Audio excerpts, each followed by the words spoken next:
praise. The Lord is with thee. Blessed art thou among women, and blessed is the fruit thou womb chooses. Holy Mary, Mother of God, pray for us sinners now and at the hour of our death.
The 6 secrets for being strong and resilient. My beloved child, I see you. I feel your heart's struggles, your silent tears in the darkness of night, and your questions that seem to echo without answer. Today is not a coincidence. This message reaching you is my divine appointment with your soul. When you woke this morning, perhaps you didn't know how much you needed these words, but I knew. I have always known exactly what you need, precisely when you need it. Are you feeling that life has become too heavy for your shoulders? That the storms around you are threatening to overwhelm the fragile vessel of your faith? I understand. In your moments of doubt, when you wonder if I'm still listening to your prayers, remember that I am closer to you than your next breath. I've never left your side, not for a single moment. The world tells you that strength means never breaking, never bending. But I want to reveal a deeper truth to you today. True strength isn't about never falling. It's about rising every time you fall. Resilience isn't the absence of struggles, but the presence of courage in the midst of them. I've watched you trying to navigate life's complexities with your own understanding. I've seen how exhausted you've become.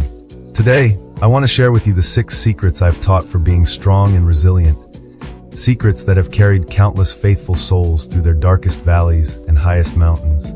These aren't just principles to memorize, they are pathways to walk upon.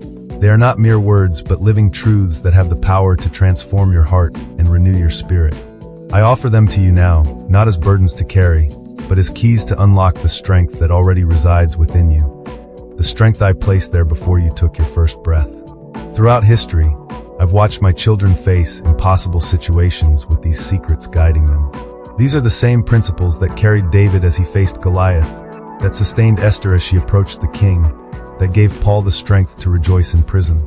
They are as powerful today as they were then, as relevant to your modern challenges as they were to ancient ones. The river does not fight the rocks that stand in its path. It simply flows around them, continuing its journey toward the sea. This is the essence of true resilience. You need not battle every obstacle with clenched fists and gritted teeth. Sometimes, the greatest strength lies in knowing how to yield, how to adapt, how to continue your journey even when the path changes unexpectedly. Like water, you can be both soft and unstoppable, gentle enough to nourish life, yet powerful enough to carve through mountains given time. Have you noticed how a tree grows stronger when faced with winds? The resistance shapes its roots, drives them deeper into the soil. So too are you being shaped by the very challenges that seem to threaten you. What appears as an obstacle is often a divine invitation to grow deeper, to reach further, to become more than you believed possible. Your struggles are not punishments. They are the sacred soil from which your greatest strength will emerge. In the ancient desert, the nomads knew a profound truth. The stars shine brightest on the darkest nights. It is in your moments of deepest darkness that my light within you becomes most visible. When you feel most lost, most broken, most unable to continue, this is precisely when miracles begin.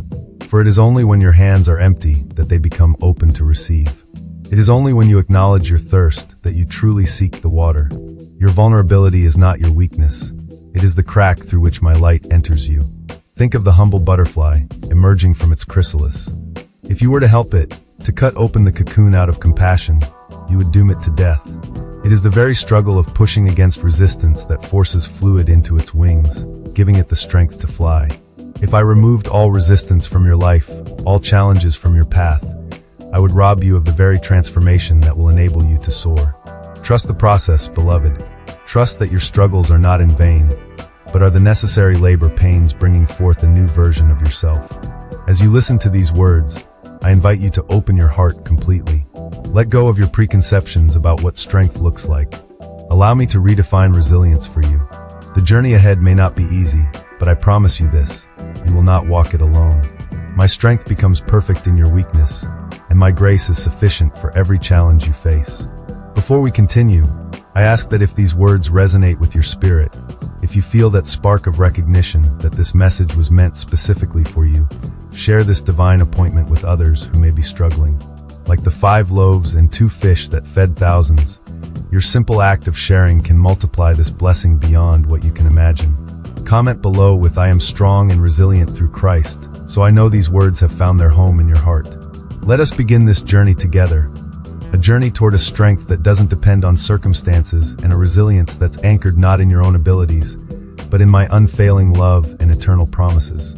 For what I am about to share with you has the power to transform not just how you face challenges, but how you experience every moment of your life. Are you ready, my child? Take a deep breath and let my words wash over you like healing waters. The 6 secrets for being strong and resilient are about to change everything. This is not just another message. This is my heart reaching out to yours in exactly the moment you need it most. My child, I see the weight you carry each day, the burdens that have bent your shoulders and the worries that have etched lines upon your face. In this world of constant demands and relentless pressures, you've found yourself increasingly depleted, haven't you? The resilience that once defined your spirit seems to have weathered away like shorelines against persistent waves. You wake up each morning already exhausted, wondering how you'll find the strength for another day. The challenges come not as single spies, but in battalions, financial pressures mounting, relationships requiring more than you feel you can give, health concerns that whisper fears into your quiet moments, and a world that seems increasingly chaotic and unpredictable. I see how you've tried to be strong on your own, how you've gritted your teeth and pushed forward, believing that independence is the truest form of strength. Society has taught you that vulnerability is weakness, that tears are signs of failure, that asking for help means you are somehow less. And so you have carried your burdens in silence, smiling to the world while your soul weeps in solitude. Do you remember the desert wanderers of old? They too faced a wilderness that seemed never-ending, days that scorched with trials and nights that froze with doubt. They looked upon the vastness of their challenges and felt their hearts tremble with fear. How can we possibly survive this? They asked. How can we find strength when we feel so utterly weak? Their questions echo through time, finding resonance in your own heart today. In Psalm 13 verses 1-2, David cried, "How long, O Lord, will you forget me forever? How long will you hide your face from me? How long must I wrestle with my thoughts and day after day have sorrow in my heart?" Many of you feel as if you are trying to navigate through a storm with a broken compass. The landmarks you once trusted have shifted. The relationships that once sustained you have changed or perhaps even dissolved. The certainties that gave structure to your days have given way to questions that keep you awake through the night. Like a traveler in a foreign land without a map, you move forward with hesitant steps, unsure if each decision leads you closer to shelter or deeper into wilderness. I see the masks you wear, the brave face for your children, the confident demeanor for your colleagues, the assurance you project to friends while doubt gnaws at your insides like a hungry wolf. You have become so accustomed to presenting strength that you've forgotten what true strength actually is. You've mistaken stoicism for resilience, isolation for independence, and control for power.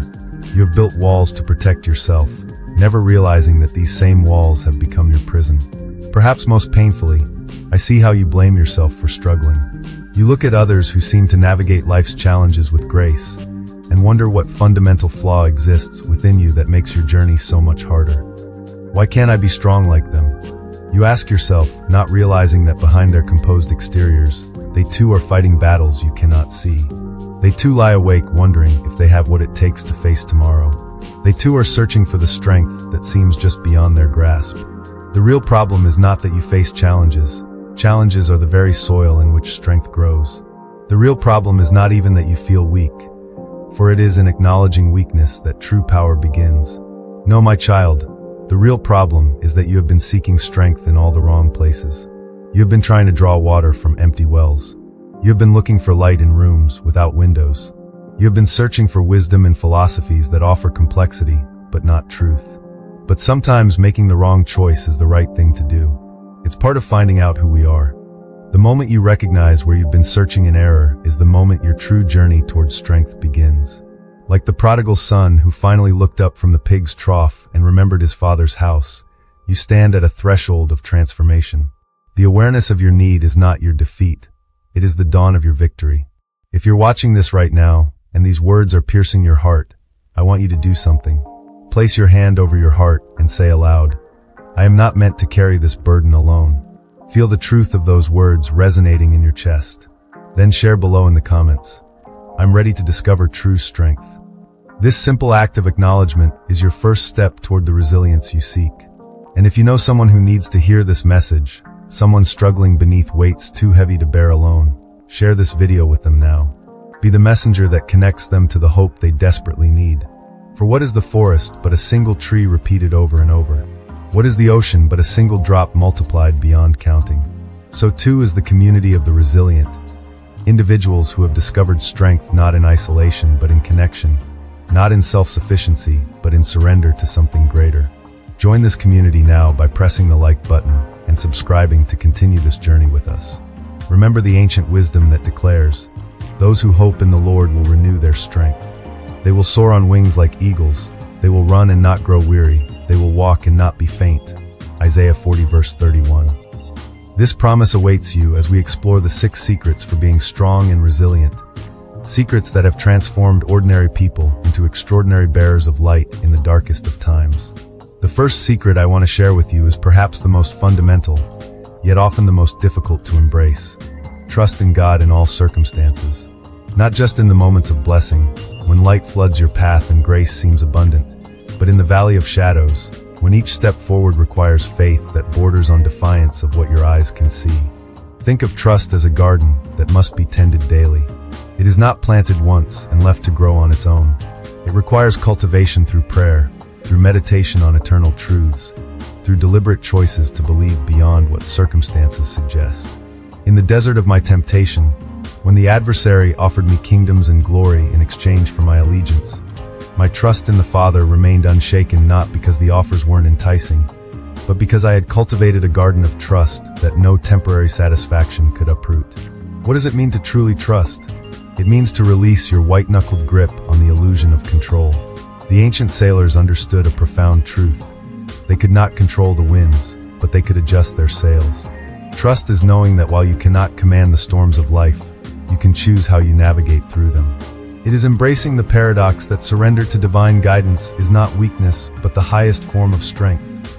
I see how you wrestle with trust when the diagnosis comes back positive, when the relationship fractures beyond your ability to repair it, when financial security evaporates like morning dew under a harsh sun. In these moments, trust feels not like a comfort, but like a confrontation, a demand that seems to mock your pain rather than soothe it. How can you trust when the ground beneath you has turned to quicksand? The answer lies not in denying your fear, but in bringing it into the light of a greater truth. When Peter walked on water toward me, he did not do so because he felt no fear of drowning. He stepped out of the boat while fear still coursed through his veins. His trust was not the absence of fear, but the decision to place more weight on my invitation than on the raging storm. It was only when he allowed his gaze to be pulled from my face to the threatening waves that his trust faltered and he began to sink. Where is your gaze fixed today? On the medical report? On the empty chair where a loved one once sat? On the bank statement with its unforgiving numbers? These realities are not to be denied, but neither are they to be given the final word in defining what is possible. Trust means lifting your eyes beyond what is to what can be, beyond the temporary to the eternal, beyond human limitations to divine possibilities. Consider the olive tree, which grows not despite harsh conditions but because of them. Its roots reach deeper in response to drought, searching for water far below the surface. Its trunk becomes more gnarled and strong with each passing storm. What appears as adversity is actually the very catalyst for its strength and longevity. So it is with you. The challenges that seem designed to destroy your trust are precisely the conditions under which the deepest, most unshakable trust can develop. When I told my disciples, "In this world you will have trouble," I did not leave them with only this stark reality. I completed the truth with a promise. But take heart, I have overcome the world. This is not spiritual bypassing, a denial of suffering in favor of a shallow positivity. It is the profound recognition that while trouble is guaranteed, it is not the end of the story. There is a victory that transcends even the most devastating defeat, a light that no darkness can extinguish, a love that fear cannot drive away. Let me tell you about Maria, a woman whose life had been shattered by tragedy. She lost her husband and 2 children in a single night to an act of violence that made no sense, that offered no explanation, that left her with questions that found no answers in this life. For months she moved through her days like a ghost, hollow-eyed and empty-hearted. Her faith, once vibrant, lay in ruins around her feet. One night, in the depth of her despair, she walked to the edge of a bridge, convinced that the only peace she would find was in the cold embrace of the waters below. As she stood there, her hands gripping the railing, a memory surfaced unbidden, a verse she had memorized as a child. "Though he slay me, yet will I trust in him." The words felt both like an accusation and an invitation. Could she trust even now? Could she believe that something remained for her on this side of eternity? Maria did not experience a dramatic emotional transformation in that moment. The pain did not vanish, the questions did not suddenly find answers. But something shifted in the deepest part of her being, a recognition that trust is not a feeling but a choice, and that this choice was still available to her even in the darkest night of her soul. She stepped back from the edge, not because life suddenly seemed worth living, but because she chose to trust that the God who had carried her this far would continue to carry her through whatever lay ahead. Today, years later, Maria leads a community of healing for others who have experienced devastating loss. The trust she chose on that bridge has grown into a mighty oak that provides shelter for many. Her pain has been transformed not into an absence of suffering, but into a presence of profound compassion. Her story is not one of magical resolution, but of the miracle of continuing to place one foot in front of the other when every step feels impossible. Perhaps you are standing at your own bridge right now. Perhaps the pain you carry seems too heavy, the questions too haunting, the future too uncertain. I want you to know that I see you there. I stand beside you in that moment of decision. And I invite you to make the same choice that Maria made, not because it is easy, but because it is the doorway to a strength and resilience that cannot be gained any other way. Let me share with you what I discovered in my own Garden of Gethsemane, when the cup of suffering before me seemed too bitter to drink. I learned that trust is not the absence of anguish. I sweat drops of blood in my distress. Trust is not the denial of desire. I asked earnestly for the cup to pass from me. Trust is not even the immediate experience of divine comfort. I felt the weight of abandonment on the cross. But trust is the willingness to say, "Nevertheless, not my will but yours be done," even when that surrender costs you everything you thought you could not live without. This is the paradox at the heart of trust, that in releasing our desperate grip on what we cannot control, we find ourselves held by what cannot be shaken. In acknowledging our profound vulnerability, we discover an invincible strength. In surrendering our limited vision of how things should be, we open ourselves to possibilities more beautiful than we could have imagined. If these words resonate in the chambers of your heart, I invite you to pause right now. Place your hand over your heart and whisper, "I choose to trust beyond what I can see." Then in the comments below, simply write the word trust. This declaration, however small it may seem, is a seed planted in the garden of your heart, a seed that, when watered with daily practice, will grow into the mighty oak of unshakable faith. And if you know someone whose trust has been shattered by life's cruelties, someone standing at their own bridge of decision, share this message with them now. Press the share button and be the hand that reaches out at exactly the moment they need it most. For sometimes the greatest act of trust is believing that your pain might become the bridge that leads another soul home. Remember, no one who has trusted completely has ever been ultimately disappointed. The road may wind through valleys we would never choose, but it leads to heights we could never reach any other way. As you continue this journey with me, press the like button and subscribe to this channel. For the 5 secrets yet to come will build upon this foundation of trust to reveal the full measure of strength and resilience that awaits you. The second secret I wish to share with you, my beloved, is one that sustained me throughout my earthly journey: constant prayer. Prayer is not merely words offered at designated times or formal recitations before meals. It is the continuous communion of your spirit with mine, a sacred conversation that transcends time and circumstance, creating a lifeline that cannot be severed by any earthly power. Consider how you breathe. You do not consciously decide to take each breath. It has become so fundamental to your existence that it happens without deliberate thought. This is how prayer is meant to flow through your life, not as an occasional activity, but as the very atmosphere in which you live and move and have your being. As the Apostle Paul would later instruct, pray without ceasing. This is not an impossible command, but an invitation to a new way of living. In the desert, I would rise before dawn to commune with the Father. In the press of crowds seeking healing, I would maintain an inner sanctuary of connection. Even as I taught and traveled, healed and confronted, a continuous current of prayer flowed between the Father and me. When the moment came for the ultimate sacrifice, it was this wellspring of prayer that gave me the strength to say, "Not my will, but yours be done." Think of prayer as the roots of a great tree, hidden from sight, yet providing both nourishment and stability.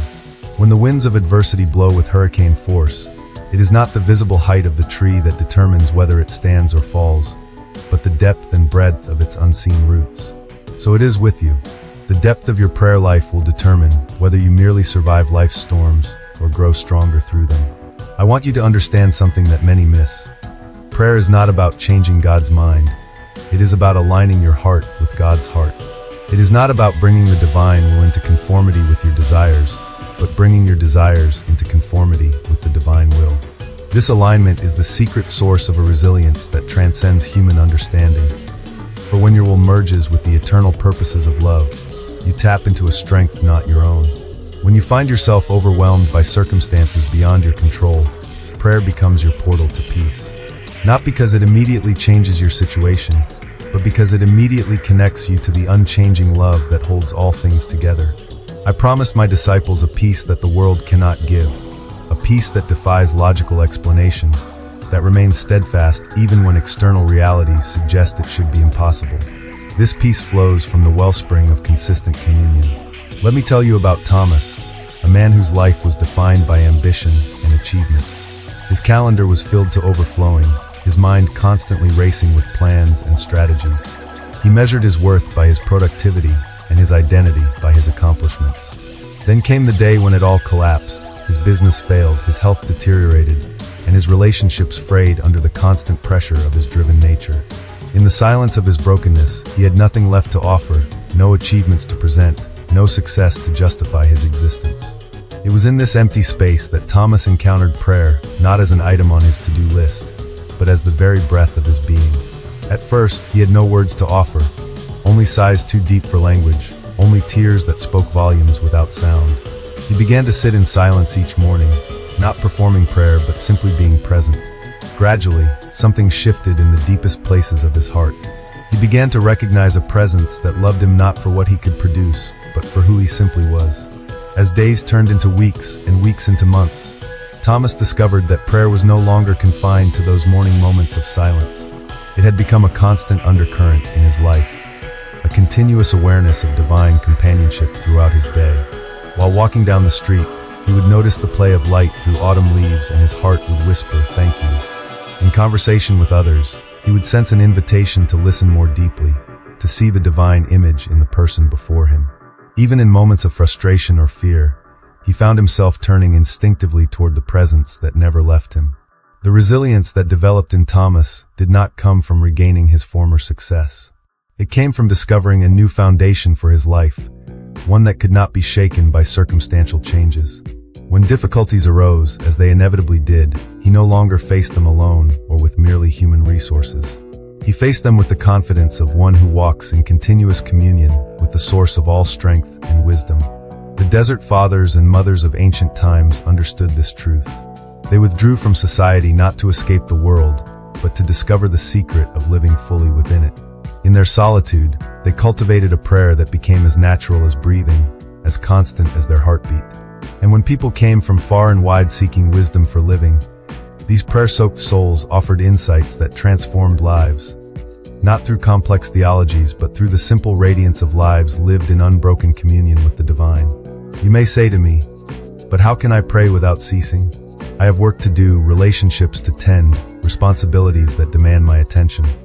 I understand this concern, but I ask you to consider the lover who carries the beloved in their heart throughout all activities, whose every action is subtly influenced by that love even when the beloved is not physically present. This is the nature of constant prayer, not an additional burden on your already full life, but a sacred awareness that infuses everything you do with deeper meaning and connects you to a source of strength beyond your own capacity. Begin simply.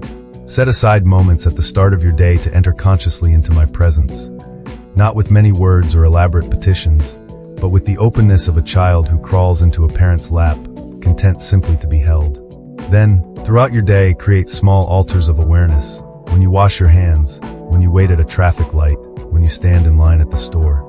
Let these ordinary moments become thresholds of prayer, brief recognitions of the continuous current of love that flows through all things. As you practice this awareness, you will begin to notice something remarkable. The division between prayer time and the rest of life gradually dissolves. Your work becomes prayer when offered with conscious love.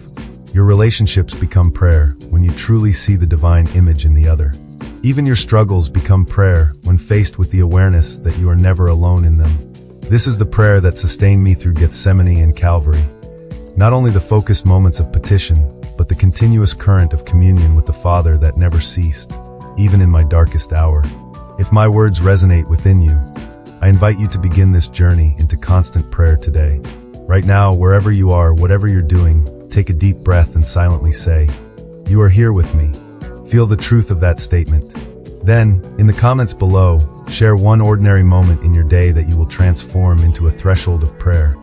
Perhaps when you first wake up, or when you prepare a meal, or when you drive to work. This declaration becomes your commitment to cultivating the garden of constant communion.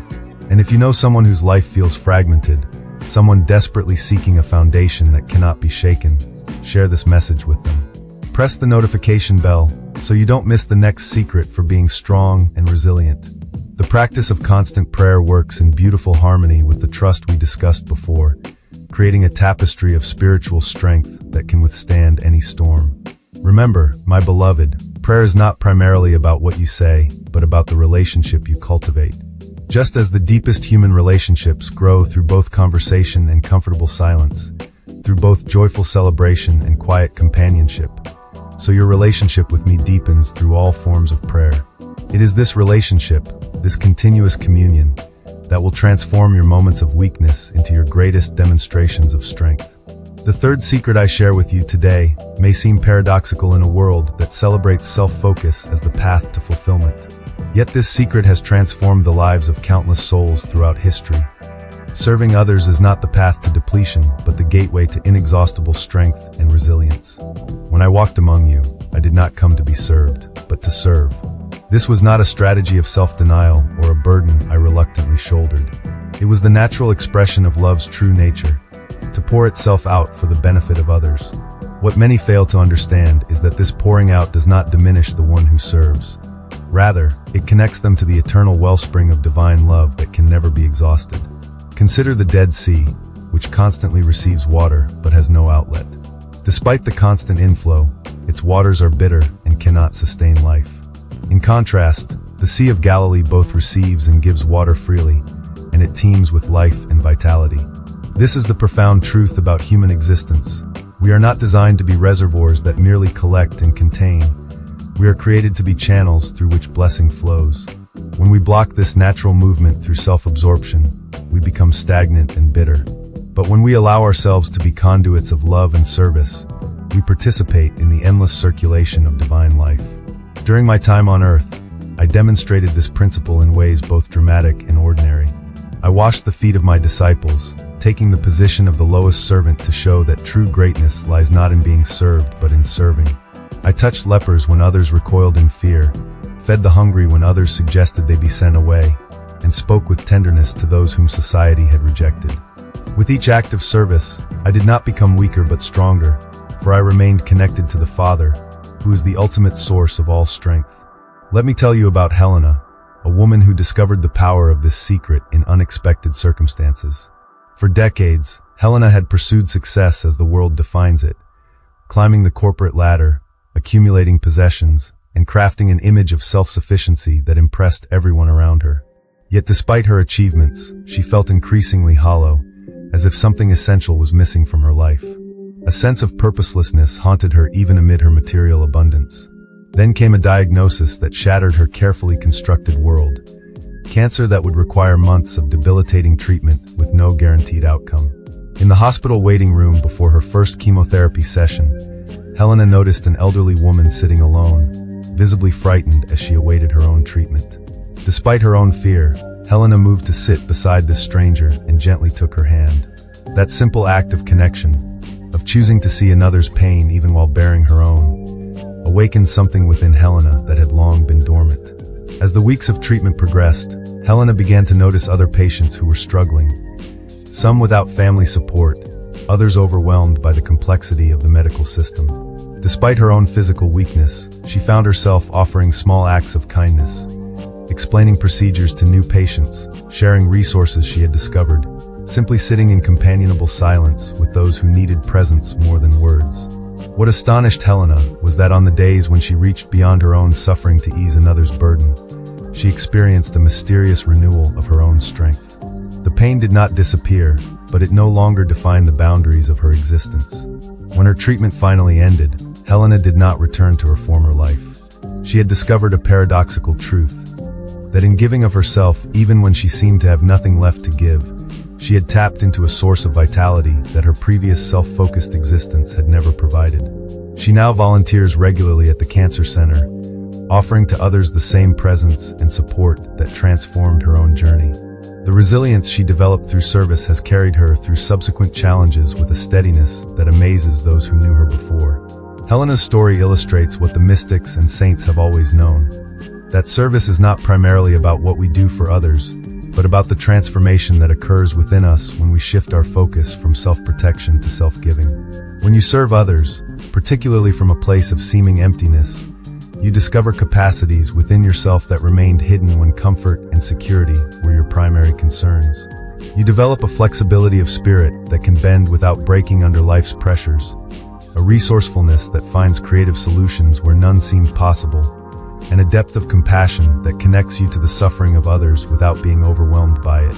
This is not to glorify suffering or to suggest that service must be dramatic to be meaningful. The most transformative acts of service are often the quietest, listening with full attention to someone who needs to be heard, offering encouragement when the path ahead seems dark, sharing what you have even when it seems too little to make a difference. These small acts accumulate like drops of water that eventually wear away stone, reshaping both the one who serves and the world they touch.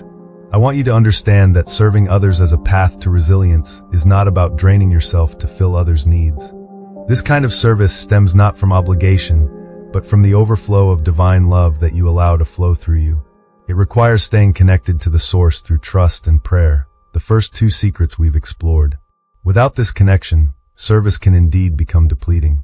But when you serve from a place of spiritual fullness, each act of giving paradoxically increases your capacity to give more.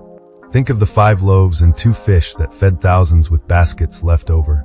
The miracle was not just that so many were fed, but that the very act of sharing what seemed insufficient created an abundance that could not be explained by human mathematics. This is the economy of divine love. The more freely it flows through you to others, the more abundantly it fills your own life. Not necessarily with material prosperity, but with the kind of spiritual wealth that sustains you even when external resources fail. The practice of serving others develops resilience in another powerful way. It shifts your perspective from your own troubles to the larger human story of which you are a part. When you recognize that your suffering is not unique, that it connects you to the universal experience of human vulnerability, you no longer feel singled out by fate or abandoned in your pain. Instead, you become part of a great communion of giving and receiving that has sustained humanity through its darkest chapters. My beloved, if you feel weak today, if the challenges you face seem to exceed your strength, I invite you to try this counterintuitive path. Look around for someone whose need you can meet, however small that need might be. Perhaps it's simply a word of encouragement to a discouraged friend, a moment of full attention given to a child, or practical help offered to a neighbor. As you step outside the confines of your own struggle to ease another's burden, you will find a strength flowing into your life that was not there before. Not because your circumstances have changed, but because you have tapped into the renewable resource of love that sustains the universe. If this message speaks to your heart, I invite you to make a commitment right now. In the comments below, share one simple act of service you will perform this week. It need not be grand or public. Often the most meaningful service happens in private moments between two souls. Then, if you know someone who feels depleted by life's demands, someone who has given until they feel they have nothing left, share this video with them. Press the like button and subscribe to receive the remaining secrets for being strong and resilient. For each builds upon the others to create a foundation that cannot be shaken by life's storms. Remember, I did not tell you to serve others as a burden to carry, but as a gift to receive. For in the mysterious economy of love, it is often when we feel we have the least to offer that our giving bears the greatest fruit, both in the lives we touch and in our own hearts, where resilience grows not despite our vulnerability, but because of it. Now that we have explored the first 3 secrets for being strong and resilient, trusting in God, engaging in constant prayer, and serving others, let us turn our attention to the practical steps you can take to transform these principles into lived reality. For truth without action remains merely an intellectual concept. It is in the application that transformation occurs. The first practical step is to recognize the nature of transformation itself. Unlike the instant changes we often crave, true transformation resembles the growth of a mighty oak from a tiny acorn. Gradual, often imperceptible in daily observation, yet profound when viewed across the span of seasons. Do not despise small beginnings or modest practices. The most enduring changes begin with steps so simple they might seem insignificant. Begin by creating sacred pauses throughout your day, moments when you step back from the relentless flow of activity to reconnect with what is eternal. These need not be lengthy. Even 30 seconds of conscious breathing and awareness of my presence can reorient your spirit toward truth. When you wake in the morning, before your feet touch the floor, pause to acknowledge that this day is a gift and that you do not walk its path alone. Before meals, pause not merely to recite memorized words, but to genuinely recognize the abundance that sustains you. When you feel anxiety rising like floodwaters, pause to remember who holds the universe in loving hands. The second practical step is to become aware of the stories you tell yourself about your life. The human mind constantly weaves narratives to make sense of experience, but not all these stories align with truth. When difficulty comes, do you automatically interpret it as punishment, abandonment, or proof of your inadequacy? Or can you reframe it as an invitation to growth, an opportunity for deeper trust, a pathway to undiscovered strength? The narratives you embrace profoundly shape your resilience. Consider Joseph, sold into slavery by his own brothers, falsely accused and imprisoned, seemingly forgotten by those who promised to help him. At each juncture, he could have embraced a narrative of victimhood and bitterness. Instead, he chose to interpret his story through the lens of divine purpose. You intended to harm me, but God intended it for good. This reframing was not denial of his suffering, but transcendence of it. Finding meaning beyond the pain, purpose beyond the injustice. Your capacity to reframe your own story in this way is not wishful thinking, but spiritual wisdom. The third practical step is to surround yourself with truth tellers, companions who will both support and challenge you. In moments of weakness, we often seek only comfort, surrounding ourselves with voices that echo our fears or justify our retreat from growth. But true resilience develops in communities where both grace and truth abound, where compassion never excludes accountability, where your pain is acknowledged but your potential is never forgotten. When I walked among you, I gathered 12 ordinary men into an extraordinary community. They were not chosen for their initial strength, but but for their willingness to be transformed through relationship, with me and with each other. Even in their failures and misunderstandings, they created a crucible in which true resilience could be forged. So too must you be intentional about the voices you allow to speak into your life. Not all who claim to speak in my name truly represent my heart. Discern those whose words and presence leave you feeling simultaneously comforted and challenged. Accept it as you are yet called to become more. The fourth practical step is to embrace discipline not as punishment, but as training. No athlete develops strength without resistance. No musician masters an instrument without practice. No scholar gains wisdom without study. So too, spiritual resilience requires disciplined engagement with practices that may not always feel immediately rewarding, but that gradually develop spiritual muscle.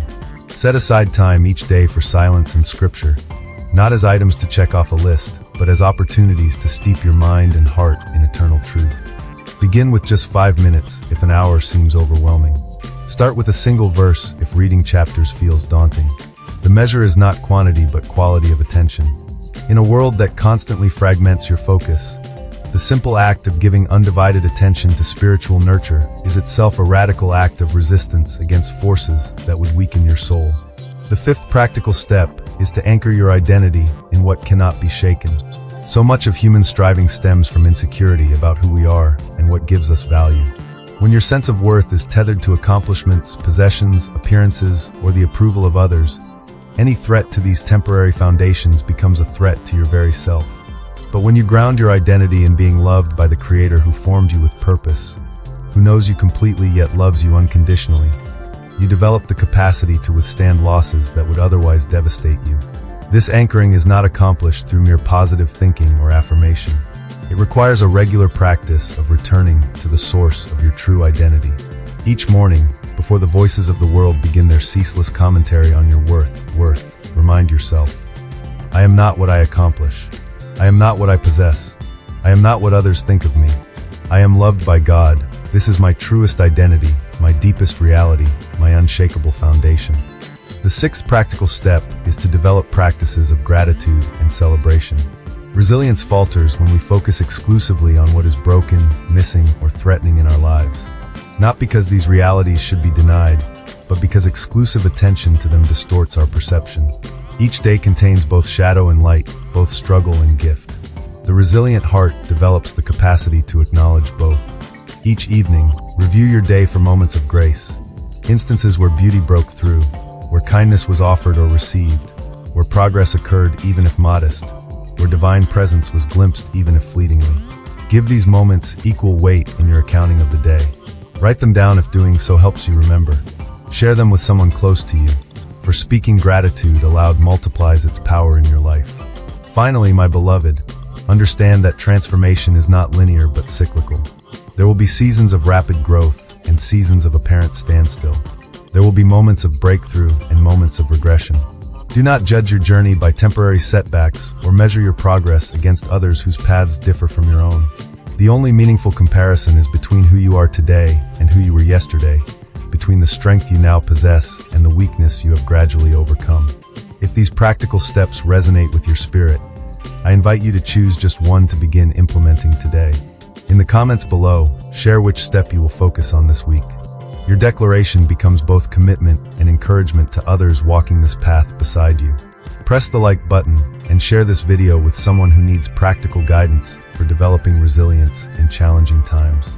Remember, I do not offer these steps as burdens to be carried, but as pathways to freedom. Each practice, embraced with sincere heart and consistent effort, becomes not a duty but a doorway, an entrance into the unshakable strength that comes from aligning your life with eternal principles. And as we continue our journey through the secrets of resilience, know that I walk each step alongside you, my hand always extended toward yours. In our journey of building resilience, we have already uncovered 3 powerful secrets: trusting in God in all circumstances, engaging in constant prayer, and serving others. Yet there are 3 more secrets that complete this sacred circle of strength: faith in difficult times, forgiveness and reconciliation, and accepting God's will. Let us now explore these remaining treasures, weaving them into practical exercises that will transform your understanding into lived experience. Faith in difficult times is not merely believing despite circumstances, but seeing beyond them. When I faced the cross, my faith was not in the absence of suffering, but in the purpose that transcended it. Faith sees the invisible seeds of restoration germinating beneath the soil of present pain. It perceives the dawn while still standing in darkness. This kind of faith does not deny reality, but refuses to accept the visible world as the only reality. To cultivate this faith, I invite you to practice what the mystics call holy imagination. When faced with seemingly insurmountable challenges, close your eyes and visualize the situation not as it appears in this moment, but as it could be transformed by divine intervention. See yourself standing firm through the storm. Imagine the specific ways that current difficulties might be rewoven into a tapestry of meaning and purpose. This is not escapism, but the courageous act of seeing with the eyes of faith what is not yet manifested in the physical realm. Remember my dear friend Lazarus, bound in grave clothes, sealed in a tomb, mourned by those who loved him. Martha's faith faltered when confronted with the finality of death. Lord, if you had been here, my brother would not have died.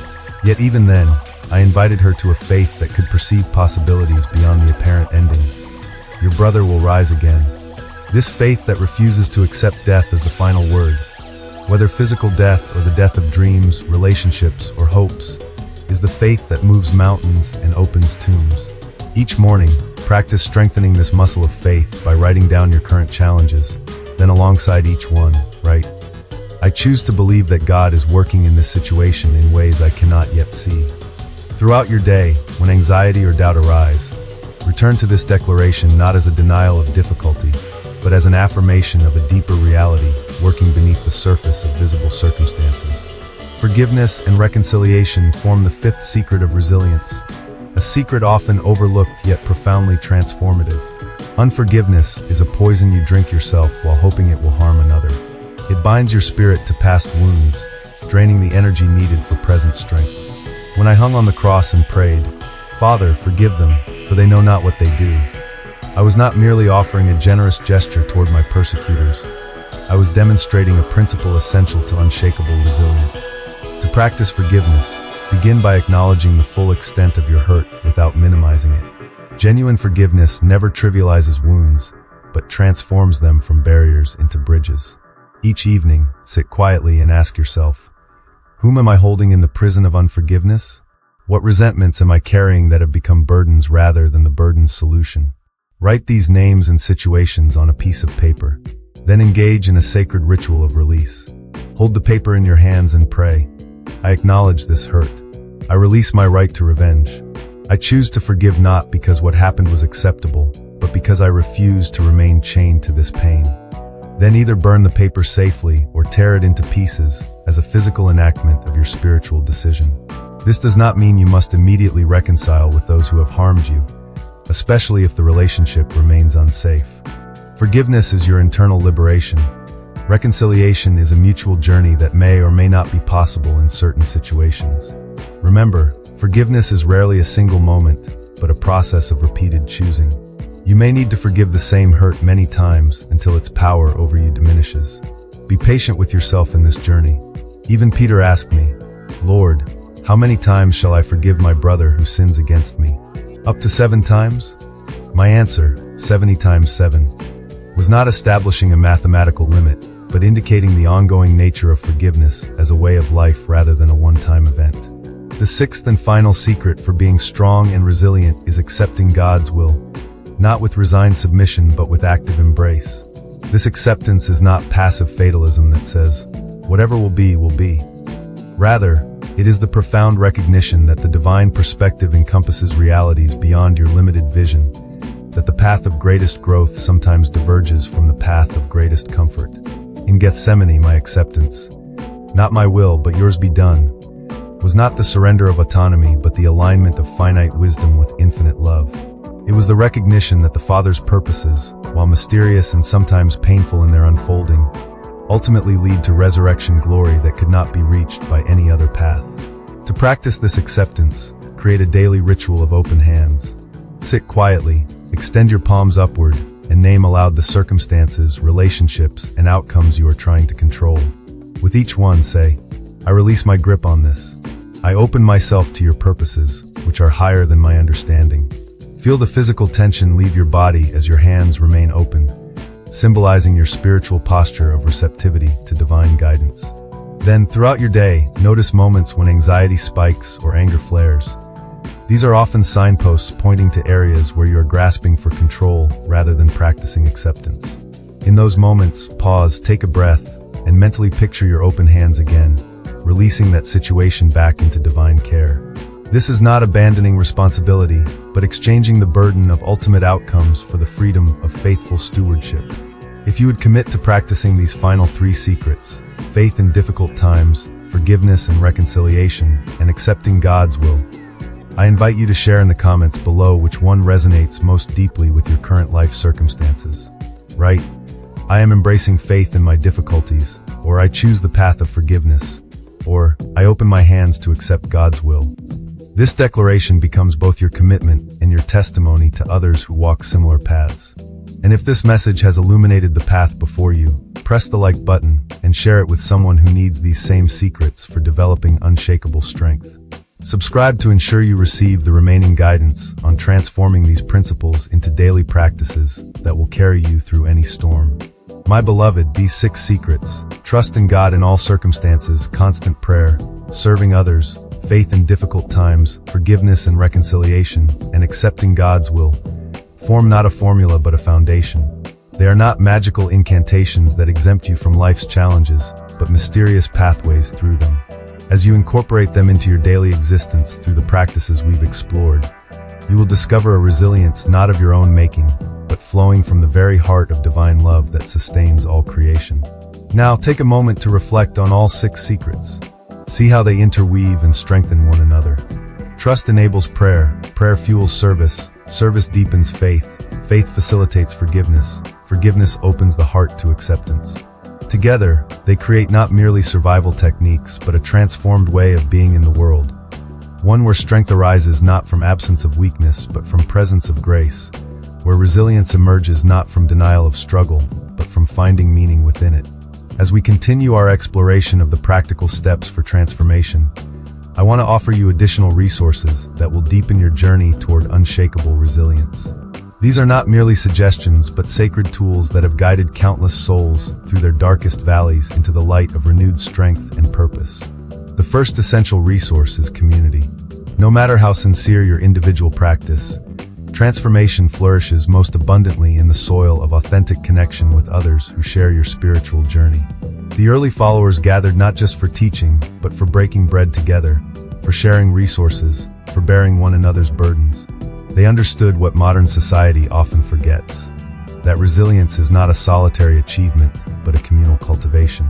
Seek out a small group of fellow travelers with whom you can be fully known, where you can remove the masks of pretended perfection and share both your struggles and your growth. This might be a formal church group, an informal gathering of friends committed to spiritual growth, or even an online community united by sincere seeking. The format matters less than the quality of connection. A space where truth is spoken in love, where accountability partners with encouragement, where your journey is both witnessed and supported. Remember how I sent my disciples out not as isolated individuals, but in pairs, understanding that transformation requires both mirror and witness. Even I, who walked in perfect communion with the Father, gathered close companions for the most challenging moments of my earthly journey. If divine incarnation sought such companionship, how much more do you need the strength that comes from walking alongside others who understand both your frailty and your potential? The second resource I commend to you is the written wisdom of those who have walked the path of resilience before you. Scripture itself is a treasury of transformation stories. From Joseph's journey from pit to palace, to David's growth from shepherd to king, to the disciples' development from fearful followers to fearless witnesses. Beyond Scripture, countless spiritual writers across the centuries have chronicled their own journeys from weakness to strength, from brokenness to wholeness, leaving behind maps for those who would follow. Create a personal library of resilience, books that speak to your particular challenges and aspirations. Keep a physical journal where you record insights gleaned from these readings, connections you discover between ancient wisdom and contemporary experience, questions that arise and answers that gradually emerge. This practice transforms reading from passive consumption to active dialogue with wisdom that transcends time. Consider works like The Return of the Prodigal Son by Henri Nouwen, Hind's Feet on High Places by Hannah Hurnard, or Man's Search for Meaning by Viktor Frankl, each illuminating different aspects of the journey toward resilience. Or explore the writings of Brother Lawrence, Teresa of Avila, Dietrich Bonhoeffer, or modern voices like Henri Nouwen, Richard Rohr, or Barbara Brown Taylor. Let their words become companions on your path, their insights lighting your way through shadowed valleys. The third resource is the transformative power of creativity and beauty. Too often, spiritual growth is approached solely through the intellect, neglecting the soul's need for expression and wonder.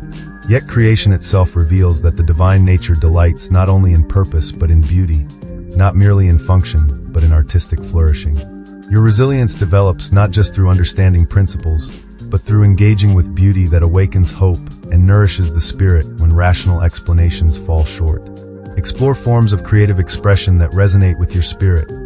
Whether music that stirs your soul, visual arts that speak without words, dance that embodies emotions too deep for language, or poetry that distills experience into its essence. Even if you do not consider yourself artistic, find ways to incorporate beauty and creativity into your spiritual practice. Walk in nature with attentive presence. Arrange flowers with mindful appreciation. Cook a meal as an act of love. These seemingly simple practices become channels for divine strength when approached as sacred activities rather than mundane tasks. I often taught through stories and parables precisely because transformation happens not just through information but through imagination. The beauty of a well-crafted narrative awakens parts of your being that rational arguments alone cannot reach. So too in your journey toward resilience, make space for beauty to work its mysterious alchemy in your spirit, transmuting pain into possibility, despair into new dreams. The fourth resource is the healing power of rituals and rhythms.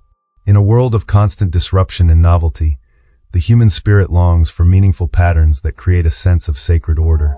The ancient practice of marking days and seasons with intentional rituals provides anchors for the soul when life's seas grow turbulent. These need not be elaborate or formal. Simple practices repeated with consistency often prove more transformative than complex ceremonies performed occasionally. Create morning and evening rituals that frame your days with sacred awareness. Perhaps lighting a candle while sitting in contemplative silence, or reading a psalm aloud at the same time each day, or taking a mindful walk where you deliberately notice signs of life and growth around you. These rituals become containers for transformation, regular appointments with divine presence that gradually reshape your perception and response to life's challenges. Similarly, establish weekly and seasonal rhythms that honor both work and rest, both solitude and community, both reflection and celebration. The ancient wisdom of Sabbath, setting aside regular time for renewal and delight rather than productivity, is not a luxury but a necessity for sustainable resilience. In a culture that valorizes constant activity, the deliberate practice of sacred rest becomes a countercultural act of resistance against forces that would deplete your spirit. If these resources speak to your heart, I invite you to take action now. In the comments below, share which of these resources you will incorporate into your journey toward greater resilience.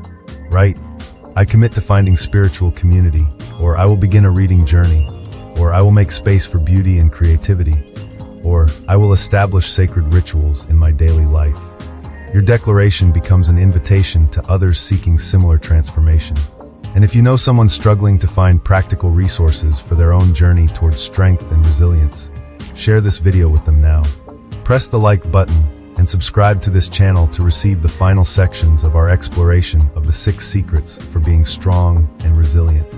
The community forming around these teachings becomes yet another resource for your transformation, for we are stronger together than any of us could be alone. Remember, my beloved, transformation is not a destination, but a continuous journey. These resources are not quick fixes, but faithful companions for the path. Engage with them not with impatience for immediate results, but with trust in the gradual unfolding of divine work within you. For just as the mighty oak does not rush its growth, but steadily extends both roots and branches according to the wisdom encoded in its being, so your resilience develops according to sacred rhythms that honor both your humanity and your divine potential. Before closing this section, I want you to pause and recognize how far you have already come. Every time you have chosen trust over fear, prayer over panic, service over self-absorption, every time you have exercised faith in difficult times, offered forgiveness, or accepted divine will when it differed from your own preferences, You have already been practicing the very resilience you seek to develop. The path ahead is not about becoming someone entirely different, but about more consistently embodying the strength that already resides within you. Place your hand over your heart right now and whisper, "Thank you for how far we've come together." Then type in the comments, "I am growing stronger each day." This affirmation becomes both acknowledgement of your journey thus far and commitment to continuing growth. And remember to press the notification bell so you don't miss the remaining sections of our exploration of true strength and resilience. Let me share with you a story, not merely as an illustration, but as a mirror in which you might glimpse your own journey towards strength and resilience. This is the story of Daniel, whose path reflects both the struggles you face and the transformation that awaits when you embrace the 6 secrets we have explored together. Daniel was a man who had built his life on what seemed to be unshakable foundations. He had a thriving career that provided not just financial security, but a sense of purpose and identity. His family life appeared idyllic, a loving marriage of 20 years, 2 children excelling in their studies and activities, a comfortable home in a good neighborhood. His faith, while not dramatic, was steady and sincere, expressed through regular church attendance and community involvement. From the outside, Daniel embodied success as the world defines it. Then came what he would later call the unraveling. Within a span of 18 months, Daniel's company downsized, eliminating his position despite years of loyal service. His wife, who had been silently struggling with depression, finally acknowledged that their marriage had become an empty shell, sustained more by habit than genuine connection. His teenage son began exhibiting troubling behaviors, eventually revealing a substance addiction that had developed right under the vigilant eyes of his parents. Even Daniel's physical health betrayed him with a diagnosis that, while not immediately life-threatening, promised chronic pain and progressive limitation. In the space between sunset and sunrise, Daniel's identity collapsed. The roles that had defined him, successful professional, devoted husband, effective father, healthy and active man, all came into question simultaneously. The faith that had seemed sufficient during times of blessing now felt woefully inadequate in the face of such comprehensive loss. He found himself staring at the ceiling during endless nights, wondering not just how to solve these problems, but who he even was now that the scaffolding of his former life had collapsed. "Where are you?" he would whisper into the darkness, his prayer both question and accusation. The silence that answered seemed to confirm his deepest fear, that he had been abandoned not just by circumstances, but by the divine presence he had counted on. Sunday mornings, once a comfortable ritual, became torturous as he sat among people singing of a goodness and faithfulness that his experience seemed to contradict. He continued attending only for appearance's sake, his heart growing more distant with each passing week.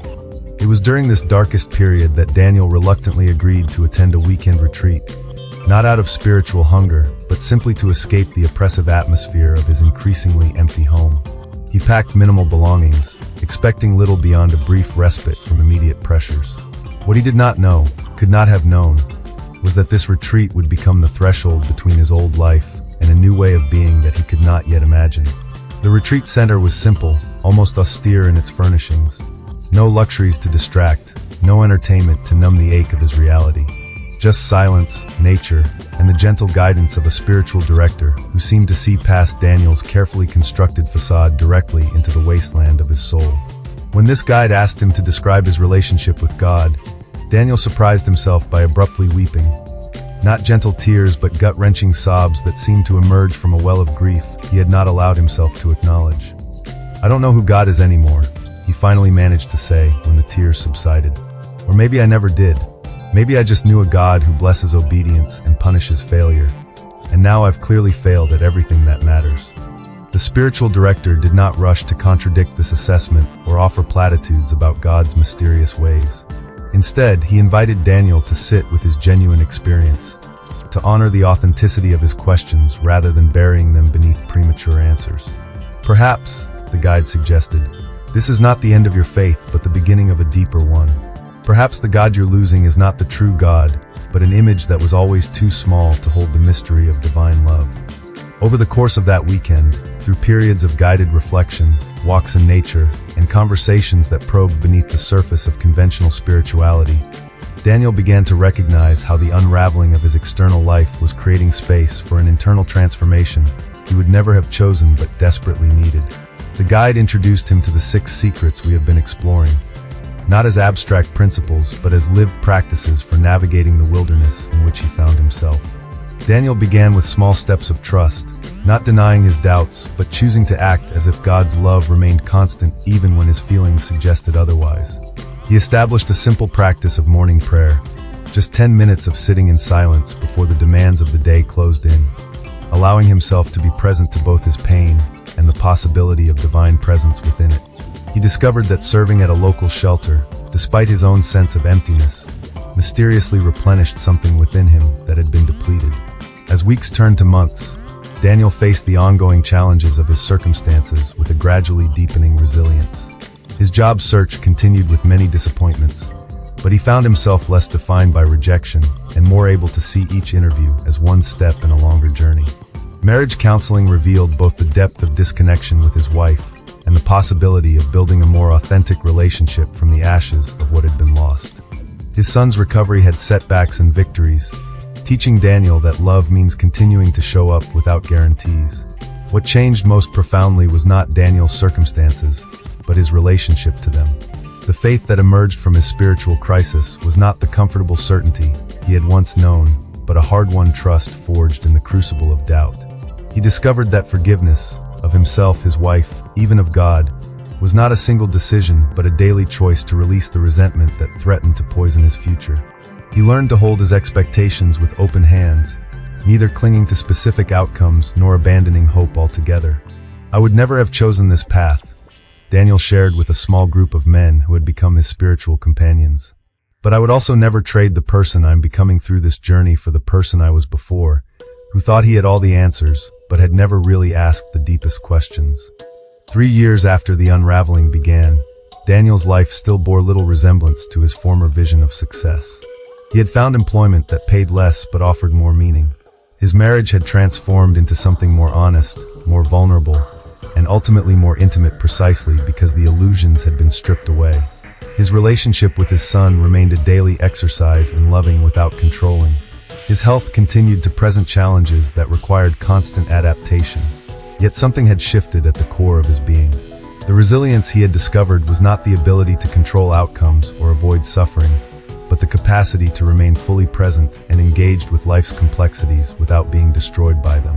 The strength he now embodied was not the absence of weakness, but the willingness to acknowledge vulnerability while continuing to choose love, service, and purpose regardless of circumstances. Daniel's story is not a fairy tale with a perfect ending.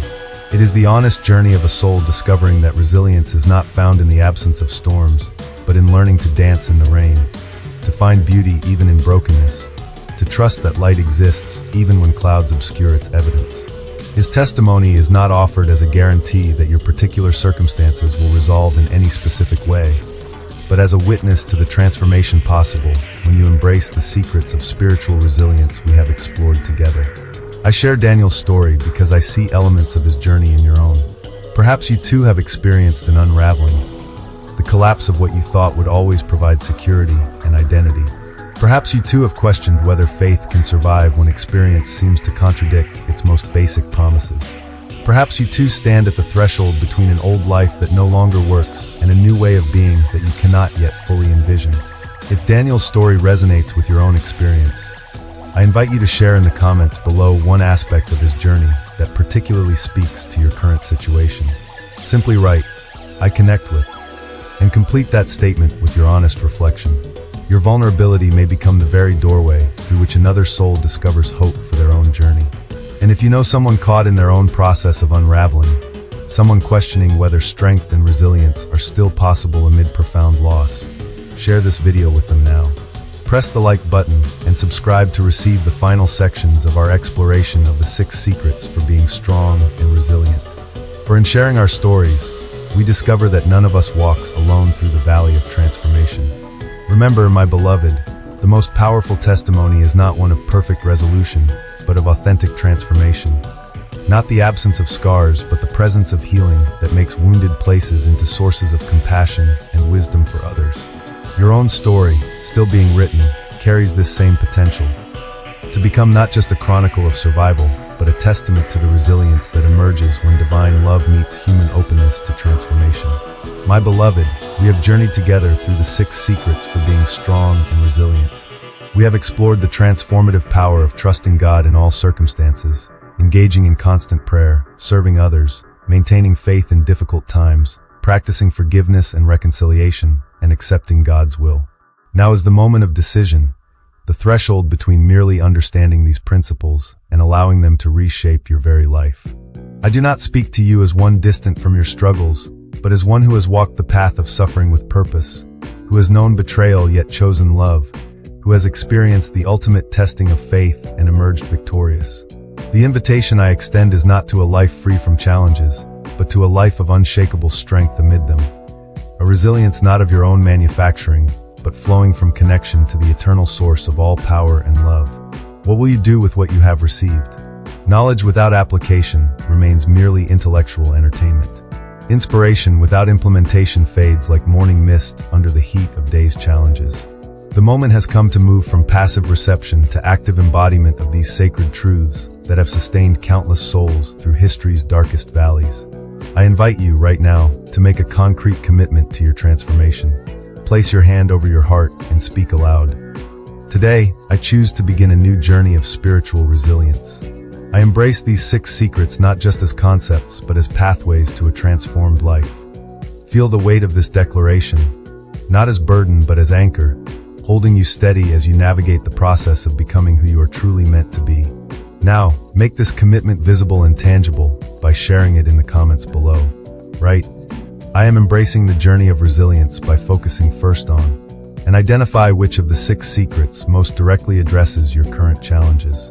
This declaration becomes both your personal commitment and an encouragement to others who walk similar paths. You may never know how your words might become a lifeline for someone silently struggling with the same difficulties that have threatened to overwhelm you. Beyond this initial commitment, I invite you to create a tangible reminder of this moment of decision.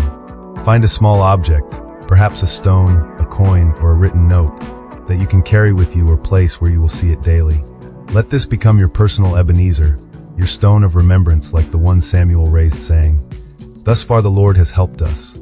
When doubts arise, when old patterns reassert themselves, when the journey becomes difficult, this physical reminder will reconnect you to the commitment you have made today. If these teachings have illuminated your path and strengthened your spirit, do not keep this light to yourself. Share this video with at least 3 people whom you believe would benefit from discovering these secrets of spiritual resilience. Press the share button now and become a vessel through which divine wisdom flows to those who desperately need it. Remember how I multiplied loaves and fishes to feed thousands. Your simple act of sharing can multiply blessing beyond what you can imagine. For those who wish to continue this journey of transformation together, I invite you to subscribe to this channel and press the notification bell. The community forming around these teachings becomes itself a resource for your growth. For we are designed not for isolated spirituality, but for connection that strengthens. As Ecclesiastes wisely observes, 2 are better than 1. If either of them falls down, one can help the other up. Many of you have expressed a desire for more specific guidance in implementing these principles in your daily lives. For this reason, we have created a special prayer journal that provides structured reflection questions, scripture passages, and practical exercises for each of the 6 secrets. This resource, designed to accompany you through 40 days of intentional transformation, is available through the link in the description below. It is offered not as merchandise, but as ministry, a tool to help translate spiritual understanding into lived experience. If financial constraints would prevent you from obtaining this resource, please reach out through the email provided. We are committed to ensuring that no sincere seeker is denied access to tools for transformation due to material limitations. For as I taught during my earthly ministry, spiritual treasures are not to be hoarded, but freely shared with those who hunger and thirst for righteousness. Finally, I invite you to make this moment sacred through a simple, yet profound commitment ritual. Wherever you are right now, stand to your feet as a physical enactment of your decision to rise into the resilience you are claiming. Extend your arms with palms upward in a posture of receptivity to divine strength. Then speak aloud these words. I am not what has happened to me. I am what I choose to become with God's help. Today I choose resilience. Today I choose strength. Today I choose a new way of being in the world. Now seal this commitment by typing in the comments below. I have risen to embrace spiritual resilience. Your declaration becomes both testimony and invitation to others standing at similar crossroads. Then press the like button, not merely as approval of content, but as your personal affirmation of the journey you are undertaking. Each of these actions, while seemingly small, represents another step on the path of transformation that begins with decision but continues through consistent practice. Remember, my beloved, that resilience is not built in a single moment of inspiration, but through daily choices aligned with eternal truths. The path ahead will have both victories and setbacks, both moments of clarity and periods of confusion. What matters is not perfect performance but persistent direction. The continuous returning to practices that align your life with divine purposes and connect you to the source of all strength. Go now, not as one who has merely heard teaching, but as one who has embraced transformation. Carry these 6 secrets not as concepts, but as companions for the journey. And know that you never walk alone, for I am with you always, even to the end of the age. My dear child, as our journey through the 6 secrets for being strong and resilient draws to a close, let us gather the precious insights we have discovered along the way. Like a traveler who pauses at the summit to look back at the path traversed, we now stand at a moment of reflection and integration before you continue forward with renewed purpose and strength. We began by recognizing that true strength is not the absence of struggles, but the presence of courage in their midst. We acknowledge that resilience is not built on denial of pain, but on its transformation into purpose. And we explored 6 sacred secrets that have sustained countless souls through history's darkest valleys. Trusting God in all circumstances, engaging in constant prayer, serving others, maintaining faith in difficult times, practicing forgiveness and reconciliation, and accepting God's will with an open heart. These are not mere concepts for intellectual appreciation, but living pathways to a transformed existence. Each secret represents a doorway through which you can step from reaction to response, from victimhood to agency, from merely surviving challenges to growing through them with grace and purpose. Together, they form not a formula for avoiding life's storms, but a foundation that remains unshaken when the winds of adversity blow with hurricane force. Remember that transformation is rarely instantaneous, but unfolds in the faithful practice of small choices made consistently over time. Just as the mighty oak does not reach toward heaven overnight, but grows through countless cycles of reaching and deepening, so your resilience develops through the daily discipline of aligning your life with eternal principles. Be patient with this process. Honor both the progress you have made and the growth that still awaits you. The challenges you face today may seem specifically designed to test your limits, to push you beyond what you believe you can endure. Perhaps you stand at the edge of what feels like an impossible decision. Perhaps you bear wounds that seem too deep for healing. Perhaps you walk through a darkness that has lasted so long you've forgotten the feel of light on your face. I see you there. I stand beside you in that difficult place. And I remind you that the most profound transformations often begin in what appears to be the end of all possibilities. When the stone was rolled across my tomb, those who loved me believed all hope had died.